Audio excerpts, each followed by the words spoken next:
ذکر حق کے نور سے روشن ہے اس کی صبح و شام، اس کے ہر گوشے میں گونجے حق تعالی کا کلام، یہ ادارہ مجلس تعلیم القرآن جس کا نام۔ اعوذ باللہ من الشیطان الرجیم، بسم اللہ الرحمن الرحیم۔ وقال الملأ من قوم فرعون أتذر موسى وقومه ليفسدوا في الأرض ويذرك وآلهتك قال سنقتل أبناءهم ونستحيي نساءهم وإنا فوقهم قاهرون۔ قال موسى لقومه استعينوا بالله واصبروا إن الأرض لله يورثها من يشاء من عباده والعاقبة للمتقين۔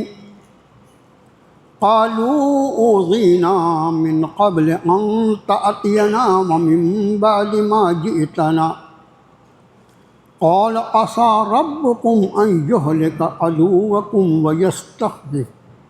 ويستخلفكم في الأرض فينظر كيف تعملون۔ صدق اللہ العظیم۔ آمنت بما انزل اللہ من کتاب۔ قرآن پاک کے 9ویں پارے میں 7ویں سورۃ الاعراف کا یہ 15واں رکوع ہے، جو صرف 3 آیات بینات پر مشتمل ہے۔ ان آیتوں کا ترجمہ قریب کچھ اس طرح ہوگا کہ قوم فرعون کے سرداروں نے کہا کہ کیا تو موسیٰ کو اور ان کی قوم کو چھوڑ دے گا تاکہ وہ زمین میں فساد پھیلائیں اور تجھے اور تیرے معبودوں کو چھوڑ دیں؟ اس نے کہا، یہ فرعون نے کہا، ان قریب ہم قتل کریں گے ان کے بیٹوں کو اور ہم زندہ چھوڑ دیں گے ان کی عورتوں کو، اور ہم تو ان پر پوری طرح غالب ہیں۔ حضرت موسیٰ علیہ السلام نے اپنی قوم سے فرمایا، اللہ سے مدد مانگو اور صبر کرو، بے شک زمین اللہ کی ہے، وہ جسے چاہتا ہے اس نے بندوں میں سے اس کو اس کا مالک بنا دیتا ہے، اور بہترین انجام تو پرہیزگاروں کا ہی ہے۔ قوم کے لوگ بولے کہ آپ کے آنے کے پہلے بھی ہم کو تکلیفیں پہنچائی گئیں، اور جب آپ آ گئے تو اس کے بعد بھی ہم کو تکلیفیں دی جا رہی ہیں۔ حضرت موسیٰ نے فرمایا کہ امید ہے کہ تمہارا پروردگار وہ ہلاک کر دے تمہارے دشمنوں کو اور تمہیں زمین میں خلافت عطا فرما دے، اور پھر دیکھے کہ تم کیا عمل کرتے ہو۔ یہ 3 آیات بینات کا ترجمہ جو اس وقت آپ کے خادم نے آپ کو پڑھ کر سنایا 15ویں رکوع کی سورۃ الاعراف۔ درمیان میں ایک ہفتہ، گزشتہ ہفتہ جو تھا وہ چونکہ عید الاضحیٰ کے سامنے کا ہفتہ تھا، اس لیے اس میں جو مضامین عرض کیے گئے وہ سیرت ابراہیمی اور سیرت اسماعیلی پر ان کا انحصار تھا، اسی مضمون سے کچھ باتیں عرض کی گئیں۔ اب ایک ہفتہ درمیان میں ہونے کے بعد وہ مضامین جو پچھلے رکوع میں بیان فرمائے گئے، رب تعالیٰ نے جو بیان فرمائے، وہ عام طور سے ذہن سے محو ہو جاتے ہیں۔ قرآن شریف کے ایسے حصے جہاں واقعات بیان کیے گئے ہیں تو ظاہر ہے کہ واقعات جو ہوتے ہیں وہ ایک دوسرے سے مربوط ہوتے ہیں، رابطہ ہوتا ہے، تعلق ہوتا ہے۔ اس میں سے کوئی حصہ اگر ذہن سے محو ہو جائے پھر بات کو سمجھنے میں قدرے پریشانی ہوتی ہے۔ اور اس وقت جن آیتوں کا درس الحمدللہ چل رہا ہے وہ آیتیں ہیں جس میں سیدنا موسیٰ کلیم اللہ کے واقعات کو رب تعالیٰ نے تفصیل سے بیان فرمایا ہے۔ گزشتہ رکوع میں فرعون کے دربار میں رب تعالیٰ کے حکم کے مطابق حضرت موسیٰ اور حضرت ہارون پہنچے اور اللہ کا وہ حکم اس کے سامنے رکھا۔ حضرات انبیاء علیہ نبینا علیہ الصلاۃ والسلام کی سب سے بنیادی دعوت جو ہوتی ہے، اعبدوا اللہ ولا تشرکوا بہ شیئا، اللہ کی بندگی کرو، اس کے ساتھ کسی چیز کو شریک نہ ٹھہراؤ۔ اور اس کے بعد جو فرعون نے بنی اسرائیل کو اپنا غلام بنا رکھا تھا، ان کو کچل کے رکھ دیا تھا، ان کے حقوق پہ ڈاکہ زنی کی تھی، اس ملک میں ان کو دوسرے درجے کا شہری بنا کر رکھا تھا، ان کو اس ظلم سے نجات کی بات کہی۔ میں نے اس وقت عرض کی تھی ایک بات کہ سارے انبیاء علیہ نبی الصلاۃ والسلام کو اللہ نے جو معجزات عطا فرمائے وہ اس وقت کے حالات کے اعتبار سے ہوا کرتے تھے۔ یہ جناب موسیٰ کلیم اللہ کا جو دور ہے، اس دور میں جادوگری کا بڑا بول بالا تھا، اور اصل میں پوری اس وقت کی جو عوام تھی وہ جادوگروں کے پیچھے چلتی تھی۔ حضرت موسیٰ کلیم اللہ سے جب فرعون نے کہا کہ تم نے کوئی اگر نشانی لائی ہے تو بتاؤ، حضرت موسیٰ کلیم اللہ نے وہ دو معجزات جو رب تعالیٰ نے انہیں عطا فرمائے تھے اس وقت تک کے لیے، ایک تو لاٹھی کا سانپ بن جانا اور ید بیضا، وہ دونوں دربار فرعون میں پیش کیا۔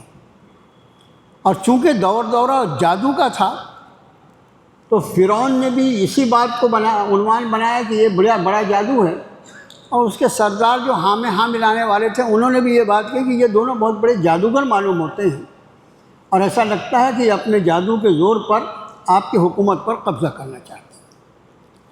سیاسی لوگ جو ہوتے ہیں ان کی ہر بات سیاسی ہوتی ہے، ان کی سوچ بھی سیاسی ہوتی ہے، اور مخلص جو ہوتا ہے، جو اخلاص کے ساتھ کوئی بات کہے، اس کی باتیں الگ دکھائی پڑتی ہیں۔ اب دو افراد کی بات تھی، تو انہوں نے مشورہ کیا یہ دو لوگ مل کے کیا کر لیں گے ہمارا، ابھی تو حکومت پر ہماری پوری طاقت ہے، ہمارا غلبہ ہے۔ تو ان لوگوں نے یہ مشورہ کیا کہ حضرت موسیٰ کو اور ان کے بھائی حضرت ہارون علیہ نبی السلام، دونوں اللہ کے پیغمبر ہیں، حضرت ہارون جو ہے وہ عمر میں بڑے ہیں، حضرت موسیٰ عمر میں چھوٹے ہیں، تو یہ دونوں کو موقع دے دو، کچھ دن کے لیے مہلت دے دو، اور ہمارے ہاں تو شہروں میں بڑے بڑے جادوگروں کی کیا کمی ہے، ان سب کو جمع کر لیا جائے، ایک مقابلہ ہو جائے۔ ظاہر ہے کہ ہمارے بڑے بڑے جادوگروں کے مقابلے میں ان کا یہ جادو کیا کام دے گا؟ ان کو بیچاروں کو کیا معلوم تھا کہ جادو وہ علم ہے جس کی سرپرستی شیطان کرتا ہے، اور معجزات وہ ہوتے ہیں جس کا فاعل حقیقی اللہ۔ ان دونوں کا کوئی جوڑ ہی نہیں بنتا۔ وقت طے ہو گیا، جادوگروں کو بلایا گیا، جادوگر آئے، اور جادوگر ہوتے ہیں۔ کوئی بھی آدمی پیشہ ور اگر ہوگا، کسی چیز کو اگر وہ پیشہ بناتا ہے تو پیشہ ورانہ انداز میں ہی اس کی بات چیت ہوگی۔ تو چونکہ پیشہ ور تھے، پیسہ کمانا ان کا مقصد تھا، تو آ کے سب سے پہلے انہوں نے مول تول کیا، مول بھاؤ کیا کہ بھئی یہ بتاؤ ہم تو جیت ہی جائیں گے، ہم جیت گئے تو ہمارا انعام کیا ہوگا؟ فرعون تو گھبرایا ہوا تھا، اس نے کہا ہاں تم کو انعام بھی دیں گے، تم کو اپنی منسٹری میں شامل کر لیں گے، نہیں ہوگی منسٹری تو بنا لیں گے، کیا فرق پڑتا ہے، اپنے باپ کی تو حکومت ہے، بھئی 10 منسٹر کی ضرورت ہے، اس کے بدلے 50 منسٹری بھی بنا لیے تو کوئی ہم کو کون پوچھنے والا، ابھی تو ہم غالب ہیں۔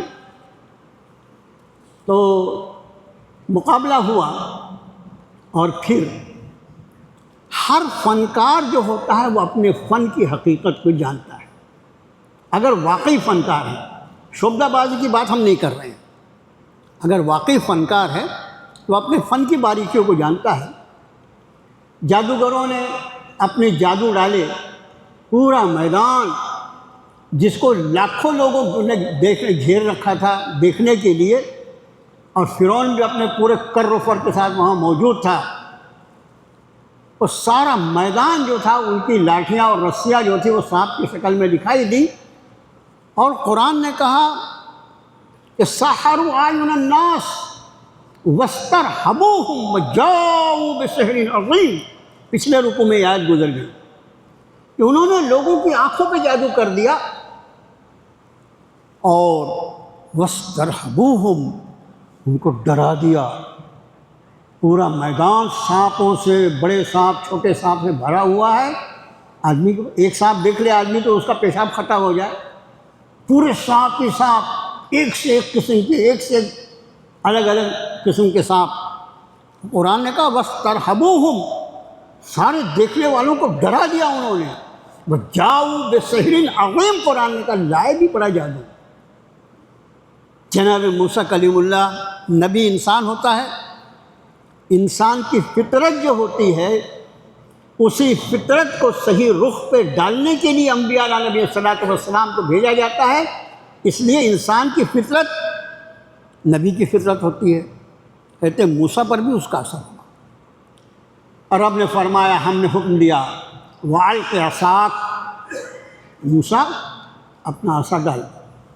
جناب موسیٰ نے اپنے عصا کو ڈالا، اور نتیجے میں جو اللہ کا فیصلہ تھا کہ یہ جو تھا، یہ جو اژدہا بنا، یہ معجزہ تھا۔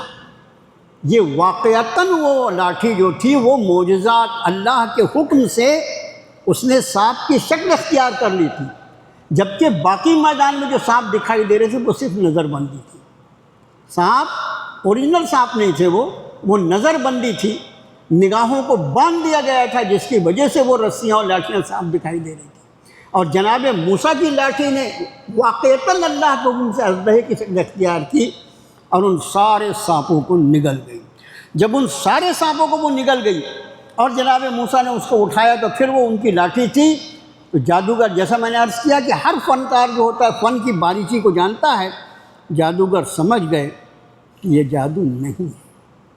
وَأُلْقِيَ السَّحَرَةُ ساجدین، قرآن نے کہا سارے کے سارے جادوگر سجدے میں گر پڑے، کہنا آمنا برب ہارون، آمنا برب العالمین، رب موسیٰ و ہارون، ہم سارے جہانوں کے رب پر ایمان لائے، اس کے رب جو جناب موسیٰ اور ہارون کا رب ہے اس پر ایمان لائے۔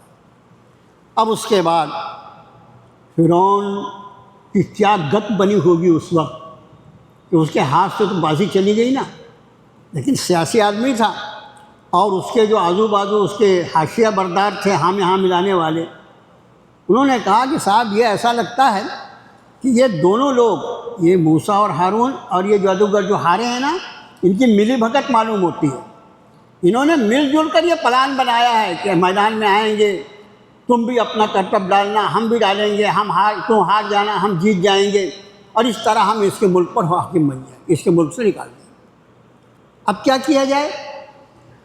تو اس نے جادوگروں کو دھمکی دینا شروع کیا، میں تمہارے ہاتھ پیر مخالف سم سے کانپ دوں گا اور تم کو سب کو۔ عجیب و غریب بات کہ تھوڑی دیر پہلے یا تھوڑے دنوں پہلے جو جادوگر آ کے دنیا کے حصول کے لیے کوششیں کر رہے تھے، مول بھاؤ کر رہے تھے، ایمان اللہ نے ان کو عطا فرمایا، اور وہ ایمان اتنے اعلیٰ درجے کا تھا کہ انہوں نے فرعون کو جواب دیا کہ تو جو کر سکتا ہے کر لے، فقد ما انت قال، ایک جگہ قرآن میں فقد ما انت قال، کر لے جو تو کچھ کر سکتا ہے، جو فیصلہ کرنا ہے کر لے، تیرا فیصلہ صرف دنیا کی زندگی میں ہے نا، ہمارا کیا ہے، ہم تو اللہ کی بارگاہ میں لوٹ کے جانے والے ہیں۔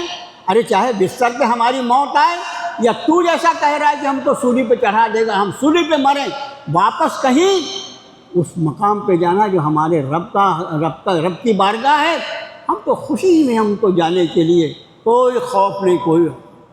اب اس کے بعد آگے کا مضمون جو ہوتا ہے، یہاں سے شروع ہوتا ہے جواب۔ اب ایک سوال شروع میں یہ آپ کے ذہن میں رہے کہ یہ پورا مسئلہ جو بنا تھا اس کی وجہ کیا تھی؟ جادوگر سے کیا؟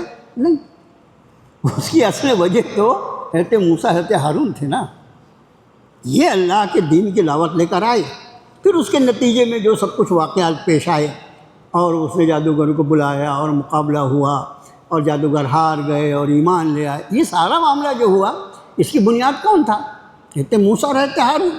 لیکن ابھی میں نے جو خلاصہ آپ کے سامنے بیان کیا، اس میں آپ دیکھیں گے کہ جو اصل وجہ ہے جناب موسیٰ اور جناب ہارون، ان کے بارے میں فرعون کی زبان سے ایک لفظ نہیں نکلتا۔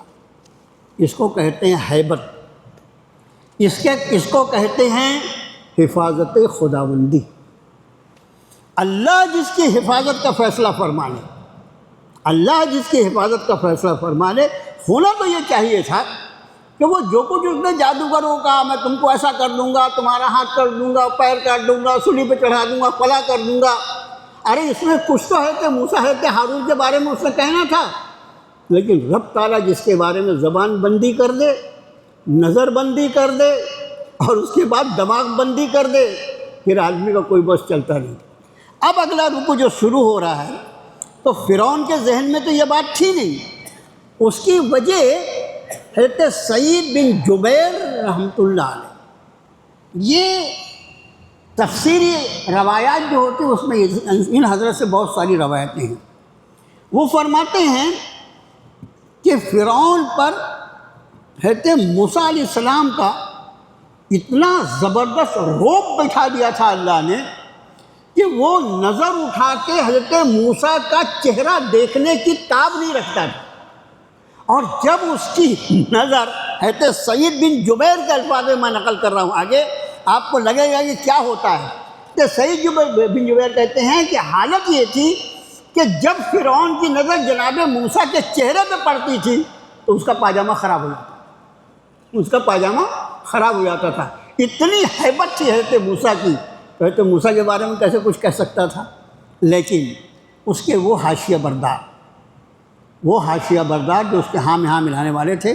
اب آج کا رکوع دیکھیے، وقال الملأ من قوم فرعون، قوم فرعون کے سرداروں نے، یعنی وہ جو اس کے دربار میں اس کے خاص مصاحب تھے، اس کے منسٹری میں تھے اور اس کے جو خاص مصاحب تھے، انہوں نے کہا قال الملأ من قوم فرعون، قوم فرعون کے سرداروں نے کہا اتذر موسیٰ وقومہ لیفسدوا فی الارض ویذرک وآلہتک، یہ جادوگروں کے بارے میں آپ اتنی بات کر رہے ہو، یہ جناب موسیٰ کو اور ان کی قوم کو آپ چھوڑ دیں گے اس لیے کہ لیفسدوا فی الارض، تاکہ وہ زمین میں خرابی پیدا کریں۔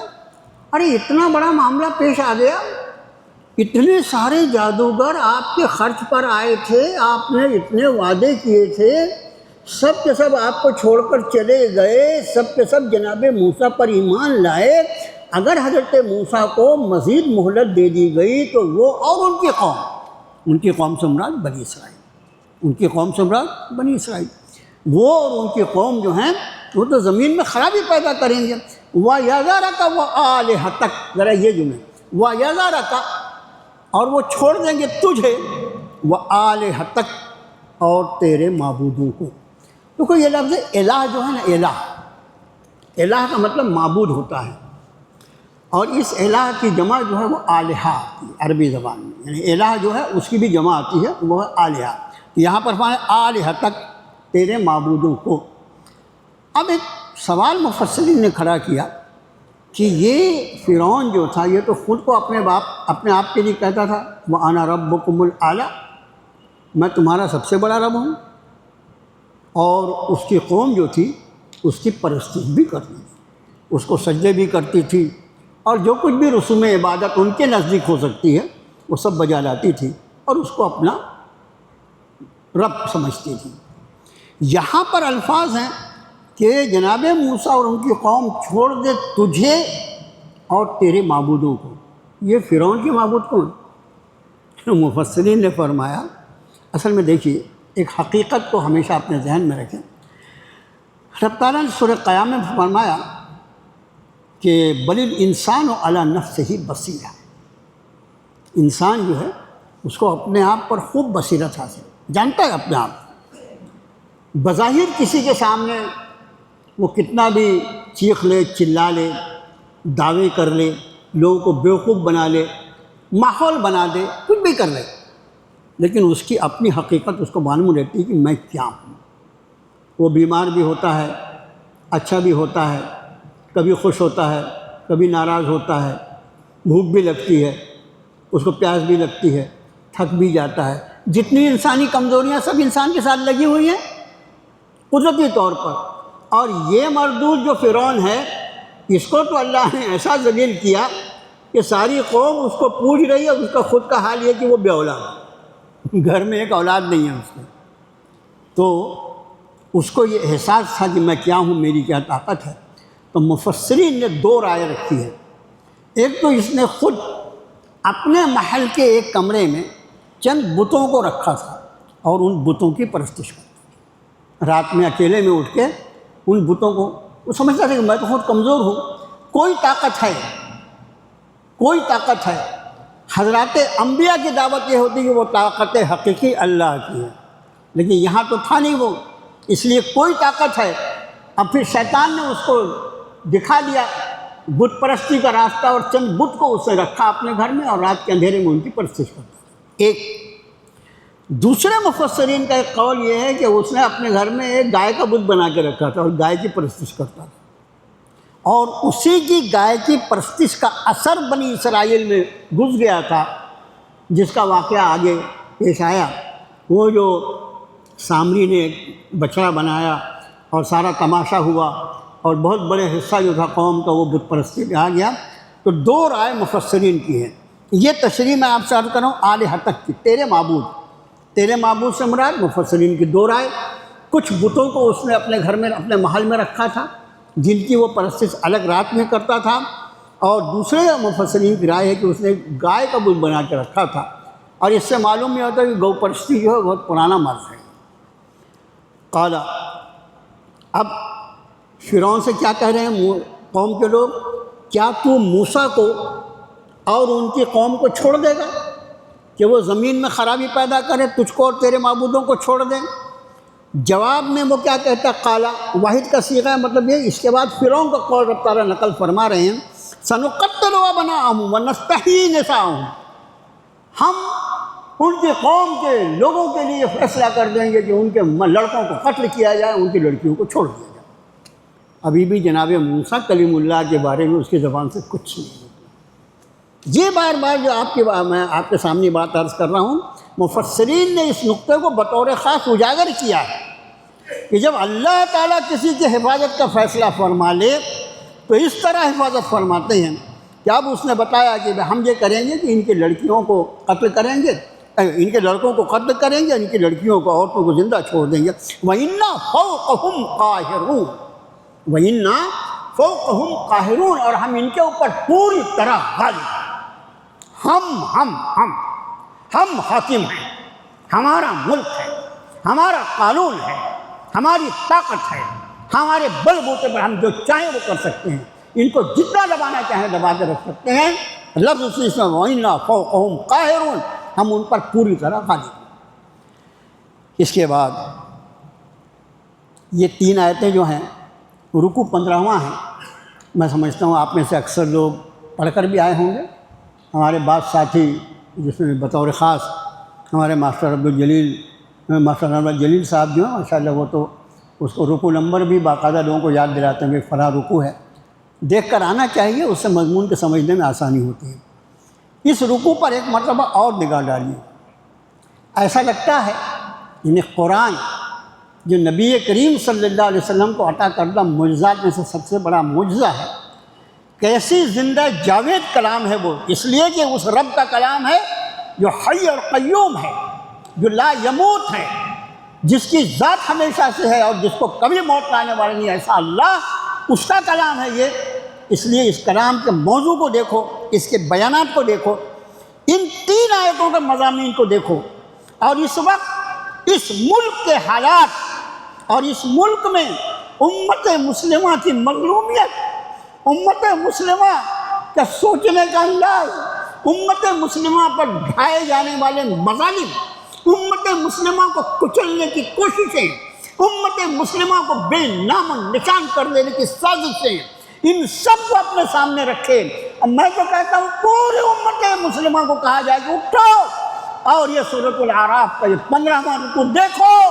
جس حالات سے تم گزر رہے ہو، یہ تاریخ میں ایسے واقعات ہوتے رہے ہیں. جناب موسیٰ کلیم اللہ کے دور میں جو واقعہ ہوا ہے، وہ فرعون جو فیصلہ جو اس نے کیا کتنا سخت تھا، کہ یہ بنی اسرائیل، ان کے ہم لڑکوں کو قتل کر دیں گے، ان کی لڑکیوں کو زندہ چھوڑیں گے۔ بتائیے اگر کسی قوم کے لیے ایسا فیصلہ کر دیا جائے وہ قوم باقی رہے گی کیا؟ کچھ دنوں کے بعد وہ قوم خود بخود فنا کے گھاٹ اتر جائے گی۔ یہ قوم جو چلتی ہے، نسلیں جو چلتی ہیں مرد عورت سے چلتی ہیں نا، لیکن کسی قوم کے مردوں کو آہستہ آہستہ آہستہ، جو بڑے مرد ہیں، بالغ مرد ہیں، 40 سال کے ہیں، 50 سال کے ہیں، 60 سال کے ہیں، اس کے بعد کے اوپر کے ہیں تو پھر تو بچوں کے ولادت کا کوئی سوال ہی نہیں، یہ بھی ایک وقت میں بوڑھے ہو جائیں گے، بوڑھے ہو کے مر جائیں گے۔ نئی نسل جو پیدا ہو رہی ہے اس کو مسلسل ذبح کیا جاتا رہے، مسلسل ہٹایا جاتا رہے، ایک وقت آئے گا کہ پوری نسل میں صرف عورتیں رہ جائیں گی، نسل ہی ختم ہو گئی۔ اس کے بعد یہ صرف پہلی آیت تھی، آیت نمبر 126، حضرت موسیٰ کلیم اللہ جو اللہ کے کلیم ہے، وکلم اللہ موسیٰ تکلیما، قال موسیٰ لقومہ، جب فرعون نے یہ فیصلہ کر دیا کہ ہم ان کے لڑکوں کو قتل کریں گے، لڑکیوں کو زندہ چھوڑیں گے، اور ہم ان پر پوری طرح غالب ہیں تو ہم کتنا کچل سکتے ہیں اتنا کچلیں گے۔ قال موسیٰ لقومہ، فرمایا حضرت موسیٰ نے اپنی قوم سے، استعینوا باللہ والصبر۔ قال موسیٰ لقومہ استعینوا باللہ والصبر، حضرت موسیٰ نے اپنی قوم سے فرمایا استعینوا باللہ، اللہ سے مدد طلب کرو، واصبروا، صبر سے، دو چیزیں یہ حضرت موسیٰ کلیم اللہ نے، ظاہر ہے اللہ کے کلیم ہیں، اپنے جی سے تو یہ بات نہیں فرمائی۔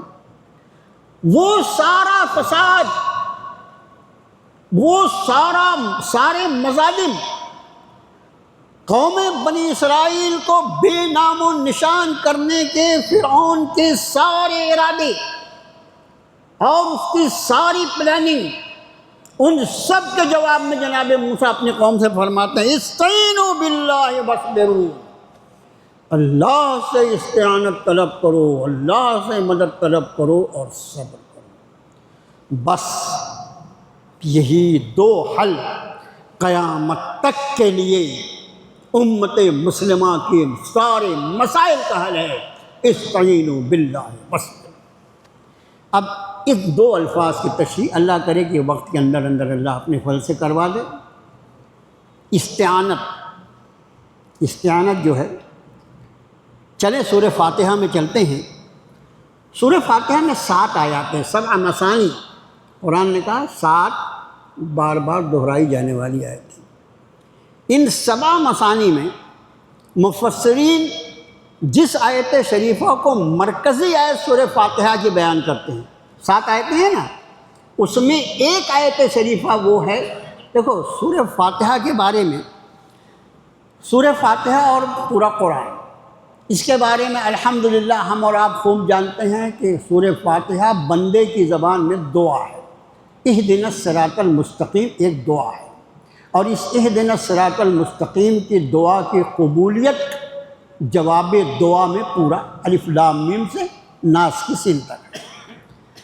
سورہ فاتحہ دعا ہے اور پورا قرآن سورہ بقرہ سے لے کے سورہ ناس تک جواب دعا ہے۔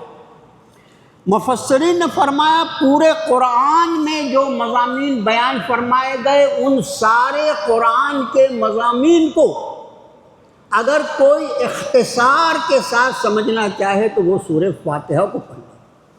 گویا سورہ فاتحہ پورے قرآن کی سمری ہے، سورہ فاتحہ پورے قرآن کی سمری ہے، اور یہ سورہ فاتحہ کو جو 7 آیات پر مشتمل ہے، مفسرین فرماتے ہیں اس کی مرکزی آیت جو ہے ایاک نعبد و ایاک نستعین، ایاک نعبد و ایاک نستعین، ہم صرف تیری بندگی کرتے ہیں، صرف تیری بندگی کرتے ہیں اور صرف تجھی سے مدد چاہتے۔ جناب موسیٰ کہتے ہیں استعینوا باللہ، اللہ سے مدد چاہو، اللہ سے مدد طلب کرو، اور رب تعالیٰ ہمیں سکھا رہے ہیں کہ ایاک نعبد، ہم صرف آپ کی بندگی کرتے ہیں، وَإِيَّاكَ نَسْتَعِينُ، اور صرف آپ سمجھ، یہ ایّا لفظ جو ہے ایّا عربی زبان میں یہ فقط کے لیے استعمال ہوتا ہے، صرف کے لیے ہوتا ہے، جہاں یہ لفظ استعمال ہو جائے اس سے باقی سب کی تردید کرتے ہیں۔ ہم صرف تیری بندگی کرتے ہیں، بندگی کے جتنے طریقے سب کے سب صرف تیرے لیے، فقط تیرے لیے۔ ہمارا کوئی سجدہ، کوئی رکوع، ہمارا کوئی قیام، ہماری کوئی دعا، ہماری کوئی قربانی، ہماری کوئی قسم، ہماری کوئی امید کچھ تیرے سوا کسی اور کے لیے نہیں، سب کا سب صرف تیری ذات کے لیے ہم خاص کرتے ہیں۔ ہماری ساری عبادت تیرے لیے، اور اس لیے کہ تو ہمارا رب ہے، اس لیے کہ تو ہمارا معبود ہے، اس لیے کہ تو ہمارا مسجود ہے، اس لیے کہ تو ہمارا خالق ہے، اس لیے کہ تو ہمارا مالک ہے، اس لیے کہ تو ہی نافع ہے، اس لیے کہ تو ہی زار ہے، اس لیے کہ تو ہی خیر کا بھی مالک ہے، اس لیے کہ تو ہی شر کا بھی مالک ہے۔ والقدر خیرہ والشرہ من اللہ تعالی، ہر خیر اور ہر شر صرف اللہ کی طرف سے ہوتا ہے۔ وَإِن يَمْسَسْكَ اللَّهُ بِضُرٍّ فَلَا كَاشِفَ لَهُ إِلَّا هُوَ، اگر اللہ تجھے کسی تکلیف پہنچانے کا ارادہ کر لے تو خود اس اللہ کے سوا کوئی اس کو ٹال نہیں سکتا۔ وَإِن يُرِدْكَ بِخَيْرٍ فَلَا رَادَّ لِفَضْلِهِ، اور اگر وہ تیرے ساتھ کسی بھلائی کا ارادہ کر لے تو اس کے فضل کو کوئی ٹال نہیں سکتا، کوئی ہٹا نہیں سکتا۔ يُصِيبُ بِهِ مَن يَشَاءُ مِنْ عِبَادِهِ، اپنے جس بندے کے لیے جو چاہتا ہے اس پر اس فیصلے کو نافذ کر دیتا ہے، اس کے نافذ کیے گئے فیصلے میں کوئی کائنات میں آڑے نہیں آتا۔ وَإِيَّاكَ نَسْتَعِينُ، چونکہ تو ہی ہمارا رب ہے، تو ہی ہمارا معبود ہے، اس لیے ہم ساری امیدیں تجھ سے رکھتے ہیں۔ حضرت موسیٰ نے کہا استعینوا باللہ، مدد طلب کرو اللہ سے۔ اب یہاں ایک بات اور بھی، ایک تو استعانت میں سر اللہ کی بارگاہ میں جھکا ہو، ہاتھ اس کی بارگاہ میں پھیلے ہوں، لیکن جس مقصد کے لیے استعانت چاہی جا رہی ہے، جس مقصد کے لیے اس کی مدد چاہی جا رہی ہے، اس کے جو ذرائع اور وسائل ہیں جائز ان کا اختیار کرنا بھی شریعت اسلامی میں فرض ہے۔ شریعت اسلامی میں فرض ہے جائز ذرائع اور وسائل۔ مثلا قرآن شریف فرماتا ہے انفروا خفافا وثقالا وجاہدوا باموالکم وانفسکم فی سبیل اللہ، نکلو اللہ کے راستے میں۔ جب اللہ کے راستے میں جد و جہد کا موقع آئے، اللہ کے راستے میں اپنی جان اور مال لگانے کا موقع آئے، انفروا خفافا وثقالا، چاہے تم ہلکے ہو یا تم بھاری ہو، دنیا کے اعتبار سے تمہارے پاس جو کچھ دیا گیا اتنے کا سوال کیا جائے گا۔ اگر ہلکے ہو تو اپنے ہلکے ہونے کے ساتھ نکلو، اگر اللہ نے تمہیں بھاری بھرکم بنایا ہے تو تم اپنے بھاری بھرکم ہونے کے اعتبار سے نکلو۔ جاہدوا فی سبیل اللہ، اور اللہ کے راستے میں کوششیں کرو۔ کہیں فرمایا لا یستأذنک الذین یؤمنون باللہ والیوم الآخر ان یجاہدوا باموالہم وانفسہم فی سبیل اللہ۔ اے نبی صلی اللہ علیہ وسلم، ایمان والوں کو آپ کبھی بھی معذرت کرتے ہوئے جانے کی اجازت طلب کرتے ہوئے نہیں پائیں گے جب اس کا موقع آئے کہ وہ اللہ کے راستے میں اپنی جانوں اور مالوں سے مجاہدہ کریں اور کوشش کریں۔ یہاں رب نے فرمایا استعینوا، مدد چاہو اللہ سے۔ اس میں دونوں چیزیں ہیں کہ مدد کی ساری امیدیں صرف اللہ سے، فقط اللہ۔ ایمان کے اس اعلیٰ ترین درجے پر کھڑے ہو کر کہ سارے کے سارے وہ ذرائع اور وسائل جو میرے رب نے مجھے عطا فرمائے ہیں، ان میں سے کسی میں کوئی تاثیر نہیں الا یہ کہ میرا رب میری نصرت کا فیصلہ فرما دے۔ اس کے ساتھ، اس یقین کے ساتھ ذرائع اور وسائل کا استعمال ہو، اور پھر ساری کی ساری مدد کا اعتماد ذات الہی پر ہو۔ وَاصْبِرُوا، صبر کرو۔ یہ صبر کا لفظ جو ہے قرآن شریف میں کس معنی میں استعمال ہوتا ہے اور کتنے وسیع معنی میں ہوتا ہے، مثلا انشاءاللہ کوئی موقع اگر اللہ نے دیا تو کوئی ایسی آیت آئی تو صرف لفظ صبر کی کوشش کریں گے کہ تشریح کریں۔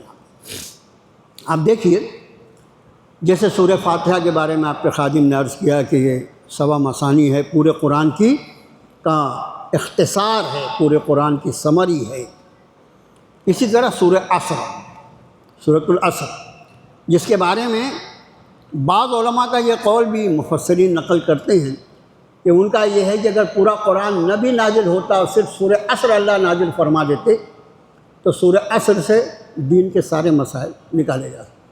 ہمارے لوگ، ہمارا کام نہیں ہے یہ، ہمارا کام تو یہ ہے کہ بنے بنائے مسائل ہمارے سامنے، ہم کو عمل کی توفیق نہیں، اس لیے کہ ہماری سوچ پر اور ہمارے ذہن پر، ہمارے دل پر دنیا چڑھی بیٹھی ہے۔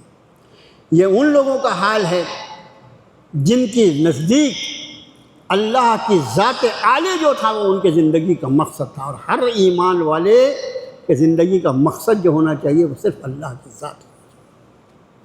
تو سورۃ العصر میں رب نے فرمایا والعصر، زمانہ گواہ ہے، زمانے کی قسم ہے، ان الانسان لفی خسر، کہ بے شک سارے انسان مکمل گھاٹے میں، یہ اللہ جو ہے، اللہ کے بعد جو چیز بیان کی جاتی ہے وہ اس کے پہلا والا جو مضمون بیان ہے اس کے سوا ہو، اللہ سوائے الذین آمنوا، وہ لوگ جنہوں نے ایمان کو قبول کیا، وعملوا الصالحات، یہ چار چیزیں کیا قرآن بیان کرتا ہے، الا الذین آمنوا، اس نقصان عظیم سے جس کا سابقہ ساری انسانیت کو پیش آیا ہے، انسانوں میں سے اس نقصان عظیم سے اگر کوئی بچنا چاہتا ہے تو اس کو ان چار صفات سے اپنے آپ کو لازم کرنا پڑے گا، ان صفات کو اپنے آپ میں آمنو، ایمان، وعمل الصالحات، عمل صالح کرو۔ عمل صالح معلوم ہے، عمل صالح معلوم ہے کہ عمل صالح اس عمل کو کہا جاتا ہے جو اللہ کی مرضی کے مطابق ہو اور نبی کریم صلی اللہ علیہ وسلم کے سنت کے مطابق ہو۔ کوئی عمل اللہ کی مرضی کے مطابق ہو نہیں سکتا جب تک وہ سنت رسول کے دائرے میں نہ لایا جائے۔ آپ یہ سمجھیں، تو عمل الصالحات، عمل صالح کریں، وتواصوا بالحق، اور یہ دین حق جو اللہ نے اس کو عطا فرما دیا۔ اب آپ کو لگے دین حق کہاں سے آ گیا؟ قرآن نے تو وتواصوا بالحق کہا، یہ دین حق کا لفظ کہاں سے آیا؟ اس لیے آیا کہ رب نے فرمایا انا ارسلناک بالحق بشیرا ونذیرا، انا ارسلناک بالحق بشیرا ونذیرا، ہم نے آپ کے نبی صلی اللہ علیہ وسلم حق کے ساتھ مبعوث فرمایا ہے، بشارت دینے والا، ڈر سنانے والا۔ رسول کس چیز کے ساتھ مبعوث فرمائے گئے؟ دین کے ساتھ مبعوث فرمائے گئے، اس لیے حق سے مراد دین حق ہے۔ وتواصوا بالحق، لوگوں کو حق کی تلقین کریں۔ جب حق کو اللہ نے ہم تک پہنچا دیا تو یہ ہماری ذمہ داری ہے کہ اس امانت کو ہم اللہ کے دوسرے بندوں تک پہنچا دیں۔ وتواصوا بالصبر، اور حق، جب حق کو پیش کیا جائے گا تو سنت الہی یہ ہے، یہ سنت الہی ہے کہ جب حق کو پیش کیا جائے گا تو باطل خاموش نہیں بیٹھے گا، بلکہ باطل اپنے سارے فتنوں کے ساتھ، اپنی ساری شرارتوں کے ساتھ، اپنے سارے باطل منصوبوں کے ساتھ اس حق کو دبانے کی کوشش کرے گا۔ وتواصوا بالصبر، پھر لوگوں کو تلقین کر دینا کہ جب ایسے حالات آئیں کہ لوگ تمہارے مخالفت میں کھڑے ہو جائیں تو تم صبر سے اللہ کے لیے جم جانا۔ وما صبرک الا باللہ، اللہ کی توفیق کے سوا تم صبر کر نہیں سکتے۔ میرے بھائیو، صبر جو ہے، اصل میں لفظ صبر جو ہے اگر اس کو بہت تشریح کی جائے تو تشریح کے بعد یہ نتیجہ نکلے گا کہ پورا اسلام جو ہے اس ایک لفظ صبر کے ساتھ عبارت ہے، لفظ صبر کے ساتھ۔ اور اس صبر کو اگر کوئی دیکھنا چاہے تو نبی کریم صلی اللہ علیہ وآلہ وسلم کے وہ ابتدائی 10 سال یا ابتدائی 13 سال جو آپ کے مکی دور کے ہیں، اور ان لوگوں نے جنہوں نے ان 13 برسوں میں اسلام قبول کیا ہے، اب انداز فرمائیں کہ قبولیت اسلام کے نتیجے میں روزانہ ان کو جو کچھ بھگتنا پڑتا تھا اس کے نتیجے میں آخری نتیجہ ہے ہجرت رسول صلی اللہ علیہ وسلم اور حضرات صحابہ کی ہجرت۔ اس کے پہلے 2 مرتبہ اور ہجرتیں تھیں، 2 مرتبہ حبشہ کی ہجرت ہوئی ہے اس ہجرت میں آپ صلی اللہ علیہ وسلم نہیں تشریف لے گئے، آپ نے صحابہ کو بھیجا۔ آپ اکثر جانتے ہیں لوگ کہ 2 مرتبہ ہجرت ہوئی، اور آخری ہجرت جو تیسری ہجرت ہے مدینہ طیبہ کی، اس میں آپ نے صحابہ کو آگے روانہ کیا، اس کے بعد آپ صلی اللہ علیہ وسلم تشریف لے گئے، اور اس کے بعد جو کچھ لوگ بچے تھے بعد میں وہ بھی مدینہ طیبہ تھے۔ اس کا معنی یہ کہ ایسا نہیں ہوا کہ وقت کے گزرنے کے ساتھ ان پر کیے جانے والے مظالم دن بدن کم ہوتے گئے، بلکہ مظالم بڑھتے گئے، اور مظالم کی انتہا یہ ہوئی کہ رب کائنات نے انہیں حکم فرما دیا کہ اب مکے کو چھوڑو۔ اس سے آپ انداز فرمائیں کہ 13 سال میں حضرت بلال رضی اللہ تعالیٰ عنہ کے جو واقعات ہیں اور بعض صحابہ کرام کے وہ واقعات جو حیات الصحابہ میں ہمارے آپ کے سامنے آتے ہیں، کہ ایک نوجوان تابعی تھے۔ تابعی کس کو کہتے ہیں؟ جس نے صحابی کو دیکھا ہے۔ صحابی کس کو کہتے ہیں؟ جس نے حالت ایمان میں اللہ کے رسول صلی اللہ علیہ وسلم زیارت کی ہے، وہ صحابی ہے۔ جس نے حالت ایمان میں اللہ کے رسول کی زیارت کی ہے وہ صحابی ہے۔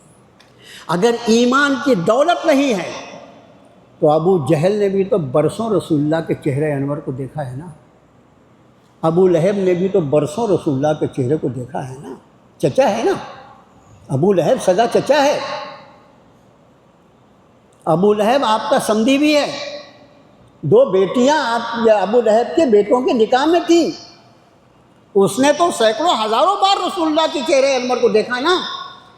چہرے رسول کا دیکھنا بھی اسی وقت کارآمد ہو سکتا ہے جب وہ ایمان کی حالت میں ہو، اور بدون ایمان اگر کوئی چہرے رسول کی زیارت بھی کر لے تو اس کو چہرے رسول کا دیکھنا بھی کام نہیں دے گا۔ جو حقائق ہے اس کو تسلیم کرنا چاہیے، 2 اور 2 4 کی طرح، چڑیے مٹھو کی کہانی سے بات نہیں چلتی۔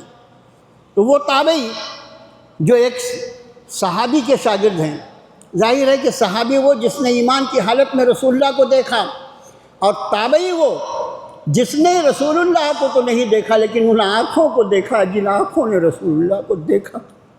صرف ان آنکھوں کو دیکھ لینے کی وجہ سے اس کو درجہ تابعیت ملتا ہے۔ جیسے حضرات صحابہ کا مقام ہے کہ وہ سلیکٹڈ ہیں، چنے ہوئے ہیں، حضرات تابعین جو ہیں وہ بھی چنے ہوئے ہیں جنہوں نے ایمان کی حالت میں ان آنکھوں کی زیارت کی ہے جن آنکھوں نے چہرے رسول کو دیکھا تھا، وہ تابعی کہتے ہیں۔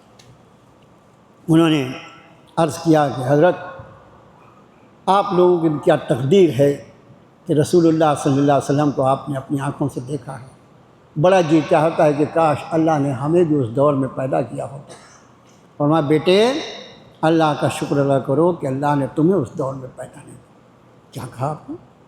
میں اس پر اللہ کا شکر ادا کروں کہ اللہ نے اس دور میں نہیں پیدا کیا؟ فرمایا ہاں، اپنا تہمت جو تھا وہ ذرا نیچے کیا اور فرمایا یہ ہاتھ لگا کے دیکھو۔ جب اس شاگرد نے وہاں ہاتھ لگایا تو صرف ہڈیاں تھیں، صرف ہڈیاں تھیں جو ہاتھ میں آ رہی تھی، وہاں گوشت اور چمڑا سب کچھ گل چکا تھا۔ اس صحابی نے کہا ہمارے ایمان لانے کی وجہ سے ہم کو جب ریت پر لٹایا جاتا تھا اور ریت پر لٹا کر ہمارے سینے پر جب پتھر کی سلیں رکھ دی جاتی تھی ہم جگہ سے جنبش نہیں کر سکتے تھے، ہمارا یہ جسم کا حصہ جو ریت سے لگا ہوا ہوتا تھا وہ پگھل کر بہہ گیا، اور اس طرح بہہ گیا کہ یہاں جیسے ہڈیاں باقی۔ وَاصْبِرُوا، صبر کرو، صبر تو ان کا صبر۔ ایمان صبر کا نام ہے۔ ایمان کے بعد کے سارے تقاضے، اللہ کے احکام کے سارے احکام کی پابندی صبر پر منحصر ہے۔ وہ چاہے نماز کی پابندی ہو، کیوں؟ امت کا 90% طبقہ جس نے نماز کو اللہ معاف فرمائے چھوڑ رکھا ہے، کیا اس نے اسلام کو چھوڑ دیا ہے؟ نہیں، اس نے اسلام کو نہیں چھوڑا ہے۔ کیا اس کا دماغ خراب ہو گیا ہے، پاگل ہو گیا ہے، مجنون ہے جس پر نماز پڑھنے؟ نہیں، وہ تو ہم سے بھی زیادہ ہوشیار ہے، لیکن اس کے بعد بھی اوقات نہیں نماز پڑھنے کے اوقات۔ باقی دنیا کے معاملے میں یہ تو اپنے وقت کا رستو ہے، لیکن نماز کی فرصت نہیں۔ صبر صبر اپنے آپ کو اللہ کے احکام کا پابند بنانے کے لیے اس کی بنیاد صبر۔ اور میرے بھائیوں، درس کا وقت پورا ہو رہا ہے، اس لیے فرمایا ان الارض للہ، زمین اللہ کی ہے، زمین اللہ کی ہے، زمین کسی کے باپ کی نہیں ہے، زمین اللہ کی ہے۔ یورثھا من یشاء من عبادی، اپنے جن بندوں کو چاہتا ہے اس کی وراثت دے دیتا ہے، اس کا مالک بنا دیتا۔ وقت پر اگر کسی فرعون کو وہ تخت سلطنت پر بٹھا دے، وقت پر وہ کسی نمرود کو بٹھا دے، کسی بھی جاہل اور احمق کو بٹھا دے، کسی کو بھی بٹھا دے، اس کی مرضی، لیکن والعاقبۃ للمتقین، حکومت کر دیا جانا، اللہ کسی کو حکومت دے دے ملک میں اور زمین پر، یہ اللہ کی پسند ناپسند کا کوئی معیار نہیں ہے۔ اللہ کسی کو اگر بادشاہ بنا دے، حکومت دے دے، تو وہ اللہ کی پسند اور ناپسند کا معیار ہرگز نہیں ہے۔ مایا قل اللہم مالک الملک تؤتی الملک من تشاء وتنزع الملک ممن تشاء، کہیے نبی صلی اللہ علیہ وسلم، اے ملکوں کے مالک، اصل بادشاہ حقیقت تو ہے، تؤتی الملک من تشاء، جس کو چاہتا ہے تو ملک عطا فرما دیتا ہے، وتنزع الملک ممن تشاء، اور جس سے چاہتا ہے ملک کو واپس لے، کسی کو ملک دے دے، یہ اللہ کی رضا ناراضگی کی کوئی بنیاد نہیں ہے۔ فرمایا وَإِنَّ الْأَرْضَ لِلَّهِ، زمین اللہ کی ہے، یورثھا من یشاء، جس کو چاہتے ہیں دے دیتے ہیں، من عبادہ، اپنے بندوں میں سے، والعاقبۃ للمتقین، لیکن آخرت اگر وہ چاہیے، انجام اگر کسی کو بھلا چاہیے تو وہ للمتقین کے لیے۔ کیا فارمولہ دیا ہے، تمہیں کیا چاہیے، دنیا چاہیے کہ آخرت چاہیے؟ کہ حضور والا ربنا آتنا فی الدنیا حسنہ وفی الآخرۃ حسنہ، حضور والا یہ فقیر آپ کے در کا فقیر ہے، مجھے تو دنیا کی بھی بھلائی چاہیے، آخرت کی بھی بھلائی چاہیے۔ فرماتا دونوں جگہ کے عاقبت، نتیجہ کار اگر آخرت کا کسی کا ہونا چاہیے، دنیا کا اور آخرت کا، وہ متقین کے لیے ہے۔ دنیا کی بادشاہت، دنیا کا ملک، دنیا کی حکومت ہم کس کو دیتے ہیں، کس سے چھینتے ہیں، یہ ہمارا معاملہ ہے، لیکن تو انفرادی طور پر اگر اپنی خیر چاہتا ہے، اپنے آپ کو اللہ کے تقوی اور پرہیزگاری سے مزین کر لے، تیری دنیا بھی روشن ہو جائے گی اور تیری آخرت بھی روشن ہو جائے گی۔ اب یہ ثواب یہ سننے کے بعد بنی اسرائیل تھے، قالوا اوذینا من قبل ان تأتینا من بعد ما جئتنا، حضور والا آپ کے آنے کے پہلے بھی ہم لوگ پریشان تھے، تکلیف میں تھے، آپ آ گئے اس کے بعد بھی پھر وہی تکلیف۔ یہ تکلیف سے مراد کیا ہے؟ وہ جو فرعون نے یہ آرڈر نکالا کہ اب ہم ان کے جو بنی اسرائیل ہیں ان کے بیٹوں کو قتل کریں گے اور بیٹیوں کو زندہ چھوڑ دیں گے۔ جناب موسیٰ کلیم اللہ کی ولادت کے پہلے بھی کسی نے اس کو یہ بتایا تھا کہ بنی اسرائیل میں ایک لڑکا پیدا ہونے والا ہے جو تیری حکومت کو برابر کر دے۔ تو جتنی عقل رہتی ہے آدمی اتنے وہ کرتا ہے نا، اس کو سوچا کیا کرنا، تو اس نے یہ فیصلہ کر لیا کہ بنی اسرائیل میں پیدا ہونے والا ہے نا، بنی اسرائیل پہ پہرا لگا، جتنی حاملہ عورتیں ہیں ان کا ریکارڈ تیار کیا جائے، جتنے بچے پیدا ہوتے ہیں ان پر باقاعدہ نگاہ رکھی جائے، اگر ان کی خاندان میں کوئی لڑکا پیدا ہوتا ہے اس کو فوراً ذبح کر دو، لڑکی پیدا ہوتی چھوڑ۔ چلا برسوں چلا، برسوں۔ اور حیرت کی بات یہ ہے کہ حضرت ہارون علیہ السلام اس سال میں، اچھا پھر بعد میں یہ ہوا کہ کچھ لوگوں نے اس کو مشورہ دیا کہ ایسے اگر ان کے سارے آدمی ختم ہو جائیں گے تو پھر ہمارے یہاں بعض کام ایسا ہے جو صرف آدمی ہی کر سکتے ہیں، ان کے سارے آدمیوں کو مار ڈالو گے تو پھر بعد میں خالی عورتیں ہیں، اپنا کام نہیں کر سکے گا۔ تو اس کو ایسا ہے کیا؟ اچھا ایسا کرو کہ 1 سال لڑکوں کو چھوڑ دو اور اس کے اگلے سال لڑکوں کو پھر قتل کرو، پھر 1 سال لڑکوں کو چھوڑ دو، پھر 1 سال قتل کرو، 1 سال الٹرنیٹ ایئر کر دیا اس نے۔ اب حضرت ہارون علیہ السلام کو اللہ نے میں نے آپ سے عرض کیا نا، حضرت ہارون عمر میں بڑے تھے، اللہ نے اس سال میں پیدا کیا جو سال چھٹا ہوا تھا۔ حضرت ہارون کہ پیدائش ہوئی، کوئی مسئلہ ہی نہیں تھا اس سال میں، لڑکوں پر کوئی پابندی نہیں تھی، جو لڑکے ہیں رہیں گے، وہ بعد میں ہماری غلامی میں کام آئیں گے۔ اگلا سال شروع ہوا، اگلا سال جو تھا وہ لڑکوں کو قتل کرنے والا تھا، حضرت موسیٰ کو اسی سال میں اللہ نے پیدا کیا۔ وہ ایسے کرنے والے ہیں، فعال لما یرید ہے، جو ارادہ وہ کرتے ہیں۔ اگلے سال میں حضرت موسیٰ کو پیدا کیا، وہ سال جو تھا وہ لڑکوں کے قتل کرنے والا تھا، اسی سال میں جناب موسیٰ کو پیدا کیا اور موسیٰ کو دربار فرعون میں پرورش کروایا، اسی فرعون کے ناک کے نیچے جناب موسیٰ کی پرورش کرایا، جس کے تخت و تاج کو تخت و تاراج کرنا تھا، جس کو فنا کے گھاٹ اتارنا تھا موسیٰ کے ذریعے، اسی کے ناک کے نیچے جناب موسیٰ نے اسی کے گود میں اس کی پرورش کرا۔ ایسے اللہ تو قوم نے کہا کہ حضرت آپ کے آنے کے پہلے بھی ہمارا وہی حال تھا، آنے کے بعد بھی قال عسیٰ ربکم ان یہلک عدوکم، تو موسیٰ نے فرمایا امید رکھو کہ اللہ تمہارے دشمنوں کو ہلاک کرے۔ دشمن کتنا بھی طاقتور ہو میرے بھائی، کتنا بھی طاقتور ہو، لیکن وہ اللہ کی دسترس سے اور اللہ کی پکڑ سے باہر ہو سکتا ہے کیا؟ معاذ اللہ۔ فرمایا امید ہے کہ اللہ تمہارے دشمنوں کو ہلاک کرے گا، وَيَسْتَخْلِفَكُمْ فِي الْأَرْضِ، اور تمہیں زمین میں خلافت دے دے گا، حکومت تمہارے حوالے کر دے گا۔ فَيَنْظُرَ كَيْفَ تَعْمَلُونَ، اور پھر وہ دیکھے گا کہ تم کیا عمل کرتے ہو۔ جب اللہ موقع تمہیں عطا فرمائے، جیسے آج ان کو دیکھ رہا ہے کہ یہ کیا کر رہے ہیں، تمہیں موقع دے گا، تمہیں دیکھا کہ تم کیا کرتے ہو۔ اس لیے کہ اس دنیا میں جو زندگی کی مہلت دی گئی وہ صرف اسی لیے ہے کہ اللہ دیکھنا چاہتا ہے ایکم احسن عملا، تم میں بہترین عمل کون کرتا ہے۔ اللہ سے دعا ہے اللہ تعالیٰ پوری امت مسلمہ کی حفاظت فرمائے، ہمیں اور آپ کو اور پوری امت مسلمہ کو اللہ تعالیٰ اپنی کتاب سے جڑ جانے کی توفیق عطا فرمائے۔ ہمارے سارے مسائل کے حل، قیامت تک کے مسائل کے حل اللہ نے اپنی کتاب میں بیان فرمائے ہیں، اللہ ہمیں ان کی طرف لوٹ آنے کی توفیق عطا فرما۔ وصلی اللہ تعالیٰ علی خیر خلقہ محمد و آلہ و صحبہ۔